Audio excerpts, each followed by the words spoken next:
Last month, 302,000 migrants were encountered at the southern border. That is roughly the population of Cincinnati, Ohio.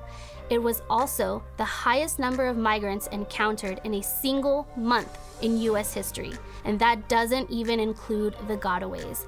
This is a crisis. Politicians on the right and left have been hashing out a border security bill for months now. President Biden has even said he's willing to make significant compromise on the issue. But is this the truth or just election year political theater?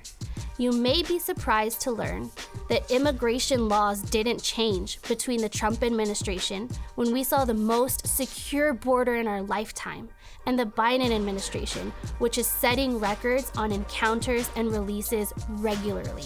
So where did this problem come from? What changed was administration policy. Biden put an end to systems that were working, and here are some of the policies that worked but are no longer in place. First, migrant protection protocols, also known as Remain in Mexico. This program required migrants who had entered the U.S. illegally from Mexico to be returned there while their claims for asylum were processed. At the time, this worked really well. There were less attempts to enter the country illegally when they learned that they would not be released into the U.S. right after making a claim. Many applying for asylum are not eligible, and they are made simply to obtain such a release into the U.S. With the termination of Remain in Mexico, migrants can now resume illegally entering the U.S., and if caught, they can make an illegitimate asylum claim, knowing that they will be released into the United States. Second, safe third country agreements were disbanded.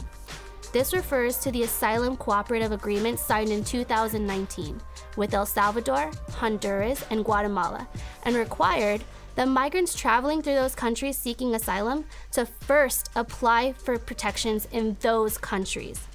These agreements help people reach an asylum location as close to home as possible. But without third country agreements, millions of people can claim fraudulent asylum and be released into the U.S., adding further strain on our immigration processes.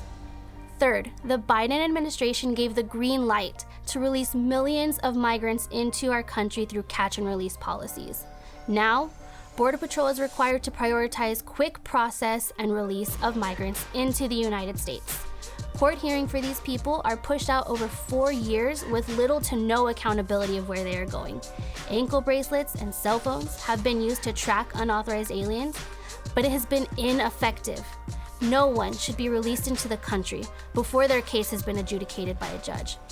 All of these policy changes have encouraged millions to trek to our southern border.